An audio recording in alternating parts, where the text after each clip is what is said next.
Hello! Bienvenue chez nous. Confiné, épisode 3, les cadeaux cachés du confinement, ça se passe ici et maintenant. Et j'ai le plaisir d'être en compagnie de Vitrolles, fidèle au poste depuis le premier Hello, épisode. Comment ça va, Vitrolles? ça va bien et toi? Ça va, merci. Nous sommes également avec Mireille qui nous rejoint. C'est son baptême du feu aujourd'hui. Mireille, comment tu te sens? Absolument, bonjour, je me sens très bien. Merci Dorothée. Bonjour Vitrolles. Bonjour Mireille et bienvenue. Merci. Alors, avant de commencer, je vais expliquer un peu ce que j'entends par cadeau caché pour que ce soit plus clair également pour ceux qui nous regardent. Un cadeau caché, c'est un apprentissage issu d'une circonstance malheureuse, d'un incident ou d'un accident. À l'issue de cet événement, l'apprentissage qui reste, c'est ce que j'appelle le cadeau caché. Lorsqu'un individu en fait se retrouve face à un événement traumatique, négatif ou bien vécu comme tel, il se met en phase de combat. Ce combat, c'est surtout le combat intérieur, émotionnel et psychologique qui fait qu'on résiste à ce changement car on a peur du changement, on a peur de cet inconnu, on a peur de ce qu'on ne peut pas maîtriser.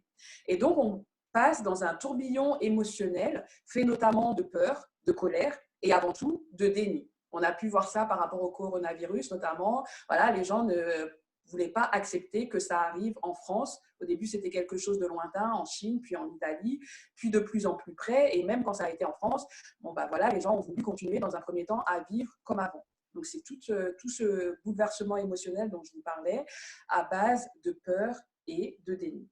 Ensuite, on peut aussi plonger dans la dépression, la tristesse, l'anxiété face à ces événements tristes et éprouvants d'un point de vue psychologique. Avant, dans un second temps, de remonter la pente et de passer dans une phase d'acceptation où on va se dire « c'est comme ça, je dois l'accepter, je dois m'y faire ». Dans cette acceptation, on bascule ensuite dans le pardon. Se pardonner à soi-même, se pardonner aux circonstances. On va accepter que je n'ai rien fait pour provoquer ça, ce n'est pas de ma faute, je ne suis pas coupable, ce n'est pas Dieu qui me punit, ce n'est pas le mauvais karma, ou mon karma, un retour de karma, comme on dit, un retour de bâton. On va se pardonner à soi-même et pardonner aux circonstances. Et puis, dans la phase finale de la remontée de la pente, si j'ose dire, on va passer dans une certaine quête de sens, essayer de trouver dans tout ce trauma ou dans toute cette souffrance, essayer d'en tirer quelque chose de positif. Et cette phase de réflexion, de renouveau, de croissance nous amène vers le cadeau caché du confinement ou le cadeau caché par rapport à l'événement vécu. Ça vous paraît clair ou pas? Oui, tout à fait. C'est clair. Voilà, d'où l'idée, face à ce coronavirus qui nous a tous un peu bouleversés et causé un choc, l'idée de trouver, au-delà de ce choc initial, quels sont les enseignements que nous pouvons en retenir. Vitrolles. Bah, moi, personnellement, j'avoue que je suis rentrée dans le confinement très calmement. Au début, je pense que j'étais un peu comme beaucoup de monde. J'ai vu ça de loin. Je me suis dit, OK, c'est arrivé en France, mais ça restait encore quelque chose de lointain pour moi. Donc, je suis rentrée très zen dans le confinement. Mais au fur et à mesure qu'on avançait et que je regardais les informations, en plus, moi, de par mon métier journaliste, bah, je suis un peu obligée de suivre l'actualité. Et plus je suivais l'actualité, et plus je sentais l'anxiété monter, en fait. Je commençais à sentir vraiment le stress, commençais à faire limite des mini-crises d'angoisse un peu. Et là, je me suis dit, OK, comment régler ça? J'ai commencé par couper l'actu, donc j'ai limité à 1 heure par jour, juste histoire d'avoir les informations essentielles. Et ensuite, je me suis dit: «Ah bah, je vais tester, le yoga» parce que vous l'avez tous remarqué, pendant le confinement, tout le monde a essayé de se trouver des activités pour passer le temps parce que, être confiné à la maison, c'est pas si simple. Même si moi, j'avais l'habitude de travailler souvent à la maison, mais quand même. Donc là, j'ai voulu tester le yoga. J'ai essayé une C'est cool séance, alors? Tu as entretenu ta souplesse? oui, bah, justement, je me suis rendu compte que, bah, au niveau de la souplesse, c'était pas trop ça pour moi. Donc, je me suis dit: «Bon, le yoga, peut-être pas, on va essayer autre chose». Le sport, honnêtement, Je voyais tout le monde faire des séances de sport. Ça me disait rien. La pâtisserie, j'ai préféré laisser ça à ma mère qui est devenue spécialiste du pain. Je me suis dit, bon, bah, comment trouver quelque chose qui va m'aider à me calmer un peu les nerfs. Et c'est là que j'ai découvert la méditation. La Mhm. méditation, j'ai commencé à chercher. Une amie m'a parlé des tutos sur YouTube, j'ai trouvé et je commençais à faire de la méditation. On va dire le confinement a duré quoi, 2 mois. Le Mhm. dernier mois, à peu près, ouais, je commençais à faire la méditation 30 à 45 minutes par jour. Et D'accord. honnêtement, je reconnais que ça m'a pas mal aidé. Au début, j'ai du mal un peu à rentrer dedans parce que moi, dans la vie de tous les jours, je suis quelqu'un d'assez active. Et puis, j'ai du mal un peu à rester concentrée comme ça. Mhm. Et du coup, petit à petit, j'ai vraiment apprécié. Et puis, finalement, je suis ressortie de là. J'ai appris pas mal de choses, à commencer par la patience, parce que ça, c'est quelque chose qui manquait beaucoup dans ma vie. Et voilà, là, je dirais que ouais, la patience, ça, c'est vraiment un des gros gains que j'ai gagné à faire de la méditation.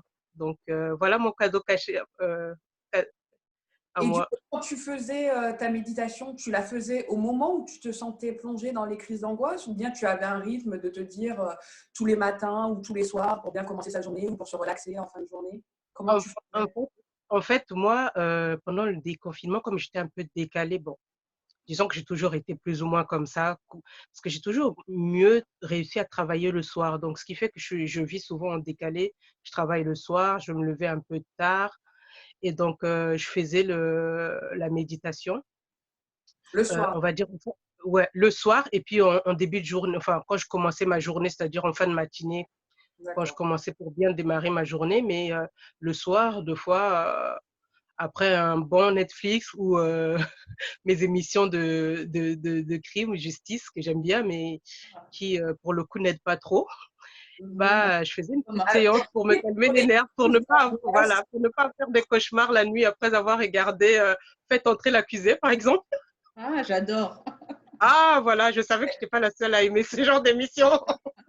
moi aussi j'adore, mais paradoxalement, ça me déstresse de regarder les snaps, les couples tueurs, etc. Oui, Ça me détend. les enquêtes impossibles. Ou les enquêtes Ah, impossibles de Pierre enfin, Belmar, je trouve, ça me relaxe, moi. Moi aussi, oui, j'aime bien. enfin, je Je sais trouve pas, mais quelqu'un, parce que j'avais l'impression d'être seule à aimer ce genre d'émission, mais Ah, tu finalement, vois. ouais. On est trois déjà. Les informations de BFM TV et compagnie me stressent. Et la criminalité aux États-Unis, bon, j'entends hein, dans les reportages des histoires d'il y a 15-20 ans, oui, ça a un petit aspect relaxant. Donc, du coup, Vitrolles, tu dirais que la méditation, quel conseil tu pourrais donner pour quelqu'un qui voudrait se lancer dans la méditation sur Internet? Est-ce qu'il y a des sites ou des chaînes YouTube spécialisées ou des choses comme ça ou pas? Bah, moi, j'en ai pas beaucoup, mais j'ai juste une chaîne que j'ai trouvée, mais c'est en anglais. Donc, après, tu sais, YouTube, maintenant, comme on dit, il y a de tout. Donc, quand on cherche, on trouve. Mhm. Faut juste taper, essayer et puis trouver ce qui te convient et puis y aller, quoi. D'accord. C'est Et c'est quelque chose que tu continueras après C'était le. ma Enfin, question. tu continues maintenant qu'on n'est plus confiné. complètement, oui, Ouais. complètement, complètement. Parce qu'en plus, moi, j'ai des problèmes d'insomnie et honnêtement, de faire ça le soir avec la petite musique, ça m'aide vraiment à dormir. Parce que mon problème, c'est que quand j'ai des problèmes d'insomnie, quand je me mets dans mon lit, j'essaie de dormir, mais j'ai Mhm. 10 millions de pensées qui traversent, ça tourne dans ma tête. Et le fait de faire ça avant de dormir, ça Mhm. m'aide beaucoup. Donc oui, définitivement, je vais continuer. Ok. Bah, merci pour ce partage, Vitrolles. C'est vrai que moi, je ne fais pas de la méditation, mais je fais des exercices de respiration abdominale quand je sens monter le stress. Ça m'aide à calmer mon souffle. Ça m'aide aussi à me concentrer uniquement sur ma respiration et à éviter toutes les pensées parasites qui amènent le stress. Et Mmh. c'est vrai que ça aide à gérer ses émotions, tout simplement. Donc, merci pour ce partage. Et puis, s'il y a des Merci à gens vous que de ça m'avoir écouté. intéresse, comme tu as dit, Et je qui crois que je vais m'y mettre également. Ah, bah, allez voir Merci Vitrolles, parce que oui, je vais m'y des, mettre. Ça peut des être ressources intéressant. sur YouTube. Je pense qu'il peut y avoir pas mal d'exercices dans ce domaine. Et toi, du Absolument. coup, Mireille, au niveau de ton cadeau caché du confinement? Alors, moi, au départ, c'était très compliqué parce que je ne pouvais pas imaginer qu'on puisse tirer quoi que ce soit de positif dans cette expérience de confinement. Les 2 premières semaines, c'était atroce. J'étais tétanisée, j'étais paralysée, j'étais pétrifiée, j'avais peur. Ouais. J'avais très peur. Je me suis dit, mais bon sang, c'est le ciel qui s'écroule sur nous. Et contrairement à Vitrolles, moi, j'étais pas du tout. J'étais en décalage, en fait. J'ai eu l'impression que la Covid-19 nous est tombée dessus comme ça, parce que c'est vrai que c'était de janvier jusqu'à mars. J'ai beaucoup voyagé, j'ai beaucoup travaillé en Afrique et en fait, j'ai été coupée du monde. Je ne suivais absolument pas les informations. J'étais beaucoup dans les avions, donc je suis arrivée, je suis revenue à Paris 3-4 jours avant le confinement. Et je devais repartir 3-4 jours après. J'ai juste fait une petite pause et là, paf, confinement, donc tout s'est écroulé. Je me suis dit, mais c'est quoi cette maladie? Ça vient d'où? J'en avais vaguement entendu parler en décembre, mais vraiment comme ça. Voilà, donc au départ, je me disais, il ne pouvait rien y avoir de positif.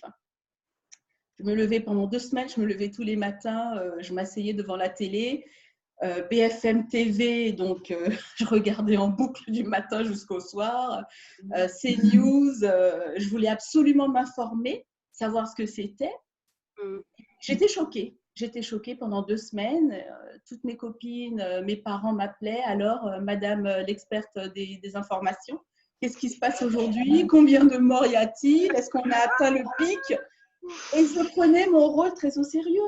Je répondais aux questions puisque je suivais en permanence les informations. J'aime bien comment tu dis, je répondais aux questions, j'étais la porte-parole du gouvernement. J'étais là, j'étais la journaliste. La population, enfin. Oui. J'étais devenue journaliste spécialiste. Ndiaye, c'était toi. Voilà, c'était moi. Tout le monde m'appelait. J'étais devenue, j'avais une pied de Vitrolles, quoi. Et puis, à un moment, je me suis dit, bon, il faut que ça s'arrête parce que j'ai eu un entretien entre moi et moi-même et je me suis dit, mais si la mort devait venir frapper à ma porte, là, je ferais quoi? Je lui dirais quoi? Elle va me dire, bon, ben, allez Mimi, ça y est, c'est l'heure, je pars avec toi. Je vais lui dire quoi? Ah non, laisse-moi encore un peu de temps. Il y a plein de choses que j'avais prévu de faire que je n'ai pas pu faire. Non, je ne suis pas prête. Ou alors, je vais lui dire, bon, ben, je vais lui dire quoi? J'ai des regrets. Ou alors, je vais dire, bon, ben, j'ai encore plein de choses à faire, mais tout ce que j'ai eu à faire jusqu'aujourd'hui, je l'ai fait, ma foi, avec engagement, avec passion, avec beaucoup de cœur, avec amour, avec toute mon âme. Donc, bon, j'aurais voulu avoir un peu plus de temps, mais puisque tu es là, partons. Qu'est-ce que tu choisis? Je me suis posé cette question à moi-même et je me suis dit, allez, je choisis la deuxième solution. Si jamais la mort venait frapper à ma porte, il faut que je sois prête. Et pour cela, il faut que chaque seconde, à partir de maintenant, j'en profite à fond. Je suis consciente d'être en vie, je suis heureuse d'être en vie et j'ai pas le droit de ne pas vivre. Donc voilà, j'ai eu comme un déclic. Mais ce déclic-là, pour vous dire la vérité, les filles, je l'avais déjà eu il y a 14 ans. Oh. On a connu 2 drames atroces dans ma famille. J'ai perdu une jeune sœur qui avait 29 ans en 2006. 4 ans après, j'ai perdu un jeune frère qui avait 39 ans. Donc, c'est vrai qu'à partir de ce moment-là, une fois la phase de deuil passée, je me suis dit, bon, ben, on peut mourir jeune, notamment. Donc, qu'est-ce qu'il faut faire? On ne peut pas empêcher la mort de venir, mais on peut faire en sorte de ne pas regretter les choses qu'on a faites. On peut faire en sorte de faire vraiment tout ce qu'on a envie de faire. Et c'est à partir de là que moi, j'ai décidé d'aller en Afrique, que je ne connaissais pas, de découvrir mon pays d'origine. Voilà, bref. Et j'ai eu ce déclic-là à nouveau, 2 semaines après le début du confinement. Je me suis dit, il faut que je vive. Il faut que je vive. Si je ne devais pas sortir vivante de cette période de confinement, il faut que je vive. Alors, ça a commencé par quoi ce déclic? Je me suis dit, il faut que je fasse la liste de toutes les choses que j'aime faire et qui sont compatibles avec la situation de confinement. J'aime manger, j'aime parler à des amis, j'aime les senteurs, j'aime les odeurs, j'aime les parfums. J'aime prendre mon café le matin, j'aime prendre mon temps le matin. Voilà, donc je me suis reconnectée à toutes ces choses que j'aime. Et la première chose que j'ai faite, c'est d'aller dans le petit magasin qui est à côté de chez moi, avec une petite liste, et je me suis acheté tout ce que j'aime. Je me suis acheté des bougies. J'ai une voisine qui m'a offert une dizaine de bougeoirs que j'ai disposés un petit peu partout chez moi. Donc, je suis allée m'acheter de belles bougies voilà, à disposer à l'intérieur de ces bougeoirs. Je me suis acheté des gels douche. Ça a l'air bête, mais quand je prends ma douche, j'aime bien être parfumée. Donc, je me suis acheté… Au moins, tu t'es douché. Parce qu'apparemment, pendant le confinement, beaucoup de gens ont perdu l'habitude de se laver tous les jours. Tu vois, et moi, la douche, ça a été quelque chose d'extraordinaire. Ça a été quelque chose de magique.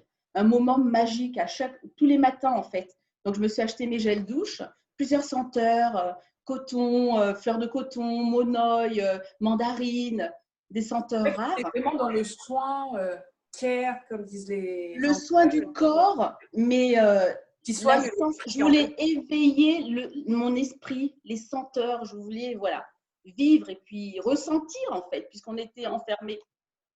Et puis je me suis dit, j'aime aussi boire de temps en temps un petit verre pour me décontracter. Donc je me suis acheté ma boisson favorite, ma liqueur favorite qui est le Grand Marnier. Je me suis pris une petite bouteille de Grand Marnier.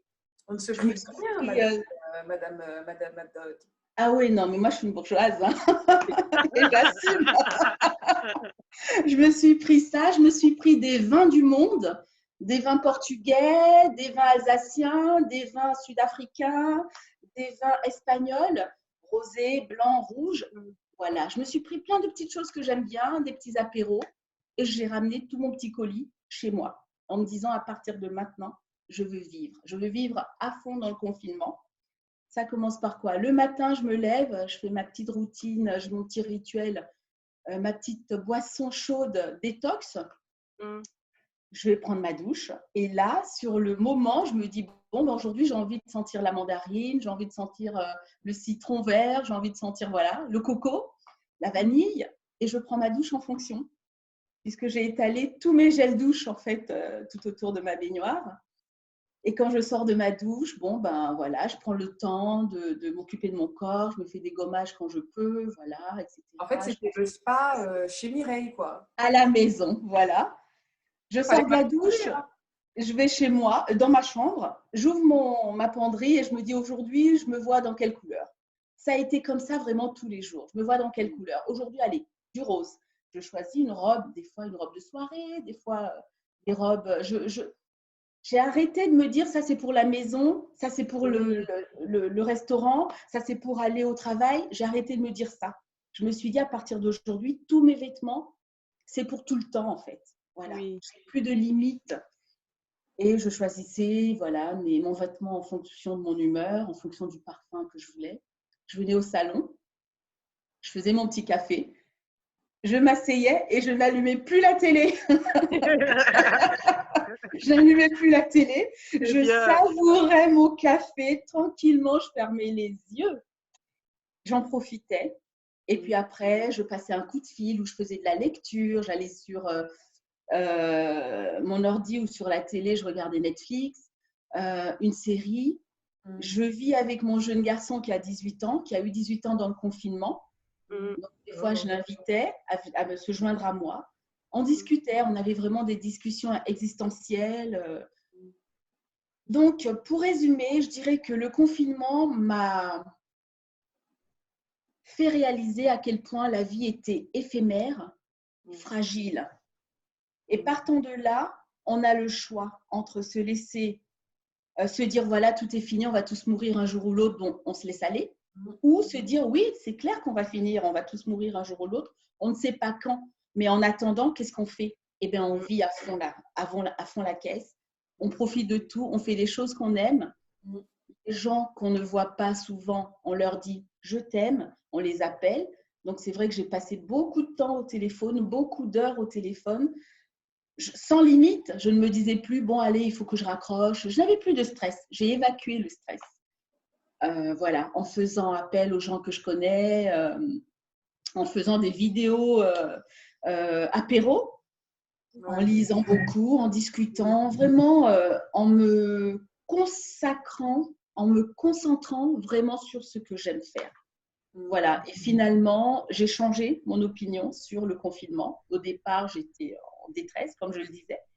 Et puis, et ben maintenant, j'aimerais que ça dure. Ça ne me gêne plus. Je Ça sais ne me pas si tout gêne le monde plus, serait d'accord. c'est clair. Mais ça m'a tellement ramené à l'essentiel de la vie, à l'essentiel de l'humain, que je dirais que le cadeau caché, vraiment, il est énorme parce qu'il m'a ramené à ce pourquoi on est sur Terre, en fait. On est là pour vivre heureux, de préférence, et pour profiter vraiment de chaque seconde. Et les Voilà. plaisirs simples, en fait, d'être aussi dans l'instant, pas toujours à Oui, courir après le temps et Absolument, Dorothée. de profiter de chaque instant. Ouais. Absolument. mais du coup, je dirais que toi, tu as fait c'est le contraire de moi, en fait. Tu es sortie, tu es rentrée angoissée, mais tu es sortie zen du Voilà. confinement. Mais je vais faire je ferai de la méditation. J'aimerais Mais bien. c'est ça, pendant que tu parlais, je repensais, mais quand tu fais de la méditation, il y a aussi cette partie de réflexion où justement tu te poses des questions. Moi, je sais que j'avais un petit carnet aussi où je prenais des notes sur des réflexions qui me venaient comme une sorte de journal intime, entre guillemets, et où tu prends des notes et après, des jours, tu peux revenir dessus. Parce que dans la vie de tous les jours, c'est vrai qu'on n'a pas le temps. On est tellement en cours partout, C'est ça. on n'a pas le temps de se poser, C'est de ça. réfléchir et de même prendre des notes. Ça, c'est quelque chose que je conseille aux gens, en fait. Quand vous avez le temps, une journée, même juste 5, 10 minutes, vous Mm. êtes en train de réfléchir, vous prenez des notes parce qu'on ne sait jamais, un jour, vous pouvez revenir dessus et vous dire: «Ah bah tiens», parce que souvent quand on prend des résolutions, on se dit: «Ah, je voudrais bien faire ça», mais après très vite on oublie. Mais si on prend des notes de temps en temps, au milieu de l'année, un jour, on ne se sent pas bien, tu reviens sur ton carnet, tu regardes: «Ah, c'est vrai, je m'étais promis ça». Donc ce qui fait qu'il est jamais trop tard, de commencer, ou d'entamer, oui, ces résolutions, oui. Ouais. Donc Absolument. et toi, Dorothée, alors, c'était comment ton confinement? Alors, mon confinement, c'était un peu comme Mireille, au tout début du confinement, les semaines d'avant, j'avais beaucoup de déplacements professionnels dans différentes villes de France. La semaine juste Mmh. avant le confinement, je crois que j'étais où? À Metz ou à Bourges. 2 jours avant le confinement, je crois que le confinement, l'annonce a été faite un mardi ou un lundi. Le Mm. dimanche, j'avais pris le train pour animer une semaine de formation à Bourges, il me semble. Et Mmh. le dimanche, en fin de journée, je reçois un mail me disant que la formation est annulée et que toutes les Wow. formations que je devais animer Ouais. dans les prochaines semaines étaient annulées. Donc, en Mm. gros, j'ai travaillé uniquement, je crois, c'était la première semaine du mois de mars. Et après, tout ce que j'avais booké jusqu'à mi-avril a été annulé. Donc, du coup, je me suis retrouvée chez moi en étant à la fois frustrée parce que j'aime ça, animer des formations, rencontrer des gens, leur transmettre des connaissances, discuter de leurs craintes, de leurs projets, de leurs objectifs. Donc, je me suis retrouvée frustrée par rapport à ce manque de contact humain d'un point de vue professionnel, frustrée d'un point de vue économique parce qu'il y a aussi tout un manque à gagner, Ouais. et puis frustrée aussi, bah, une frustration généralisée en fait que je ne saurais pas vraiment expliquer. Et du coup, je me suis retrouvée avec beaucoup de temps devant moi, comme tout le monde, Mmh. beaucoup d'énergie que j'avais accumulée en prévision de toute l'énergie que je donne dans l'animation des formations. Et cette énergie, du coup, je ne savais plus trop dans quoi la dépenser. Du coup, en réfléchissant, j'ai repris un ancien projet que j'avais depuis longtemps, qui est le projet de créer une chaîne YouTube Mm. pour aborder des sujets liés au développement personnel, des sujets liés à des faits de société, des sujets liés à l'émancipation des femmes. Et c'est un projet que j'avais depuis 3 ans à peu près, que chaque année, j'ai tenté de mettre en place avec différentes personnes et sous différentes formes. Et chaque année, je me suis heurtée à des impossibilités techniques, ou des impossibilités matérielles, ou des impossibilités temporelles, ou des incompatibilités d'humeur ou d'intention par rapport aux personnes avec lesquelles construire ce projet. Et du coup, là, je me suis vraiment reboostée, redynamisée pour aller chercher des contributrices, pour moi davantage mettre en forme mes idées pour que ce projet puisse aboutir. Et je suis contente car du coup, la chaîne YouTube Mélanine Féminine a vu le jour avec différentes contributrices dont vous faites partie. Ça s'est assez bien enchaîné et on a eu des retours assez positifs. Bravo! Je m'auto-applaudis et je vous applaudis par la même occasion et Tu le mérites. Allez, on s'applaudit. j'applaudis aussi toutes celles qui ont de toi. J'applaudis aussi toutes celles qui ont contribué aux deux premières éditions. Et je suis très contente parce que, en fait, pour moi, le sous-titre de Mélanine Féminine, c'est ce que j'appelle diffuser du rêve. Alors, si on prend le rêve, l'acronyme, en prenant la première lettre de chaque mot, pour moi, le rêve, c'est responsabilisation, émancipation, valorisation et empowerment. Et c'est exactement ça que je suis contente de pouvoir, à mon modeste niveau, diffuser sur cette chaîne. Et d'ailleurs, je vous remercie d'avoir participé à cet épisode Les cadeaux cachés du confinement. Du coup, ça m'a amené à faire le lien avec la phrase de Nelson Mandela, « Je ne perds jamais, soit je gagne, soit j'apprends ». Donc, j'espère que chaque personne qui regardera cette vidéo aura pu apprendre quelques petites choses par l'intermédiaire de ce que nous avons dit et aura pu aussi, par la même occasion, réfléchir à, vous qui nous regardez, chez vous, quel cadeau caché et quel enseignement est-ce que vous pouvez tirer de cette période de confinement que nous avons vécue et que nous allons peut-être vivre à nouveau à l'avenir. Est-ce que vous avez on n'espère pas, croisons les doigts. Même en dehors du confinement, c'est aussi l'idée de se dire de chaque épreuve et de chaque souffrance que nous traversons. D'ailleurs, cette phrase « je ne perds jamais, soit je gagne, soit j'apprends », c'est Nelson Mandela qui l'a prononcée. Et donc, on sait tous le parcours de vie qu'il a eu et les combats qu'il a menés dans sa lutte contre l'apartheid et contre le racisme institutionnel. Si lui, il a pu avoir cette phrase magnifique par rapport à toutes les souffrances qu'il a endurées, nous, à notre niveau, que ce soit face au deuil d'un proche, que ce soit face à la perte d'un travail, que ce soit face à la perte d'une chance ou d'une opportunité professionnelle, que ce soit face à des difficultés relationnelles avec des membres de notre entourage, on peut aussi se dire qu'est-ce que je peux apprendre de cet événement. Alors souvent quand on est au cœur du cyclone, on n'a pas forcément la lucidité ni assez de recul pour pouvoir envisager ça, mais dans l'après, plutôt que de rester en mode d'une souffrance non digérée ou d'une rumination persistante, de se dire, voilà, là, je me décale un peu, comment est-ce que je peux analyser cette situation et trouver un moyen de rebondir. C'est ça l'idée. Donc, merci les filles d'avoir participé. Quel mot de conclusion est-ce que vous auriez envie de… Moi, je dirais merci à toi de nous avoir invités. Et puis, comme tu disais, le confinement est fini, mais essayons de poursuivre ce que nous avons appris durant ce confinement et puis garder les bonnes habitudes.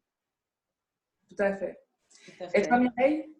Je dirais que c'est très instructif. Je suis très heureuse d'avoir que tu m'as invitée à partager ce que j'ai vécu. Et je suis… Mireille. Pardon ? Tu sais pourquoi je t'ai invitée ? Non. Parce que moi, je veux que tu m'invites dans le spa chez Mireille, où on prend des douches au monoeil en buvant du Grand Marnier, etc. Ouais. Et je te ferai un gommage de dos. Avec plaisir. Merci beaucoup à toi. Merci à Vitrolles, dont je suis ravie de faire la connaissance. Merci. Et voilà, donc comme tu l'as dit, de chaque situation, on peut tirer des leçons très, très instructives pour soi et pour toutes les personnes qui nous entourent. Merci mesdames, merci à vous qui nous avez regardés. N'hésitez pas à liker, commenter, partager cette vidéo sur les réseaux sociaux. Vous pouvez vous abonner à la chaîne YouTube Mélanine Féminine et sachez que Mélanine Féminine est également présente sur Facebook et sur Instagram. Merci Mireille, merci Vitrolles. Ciao, ciao. Merci Vitrolles. À bientôt. Bye. À bientôt.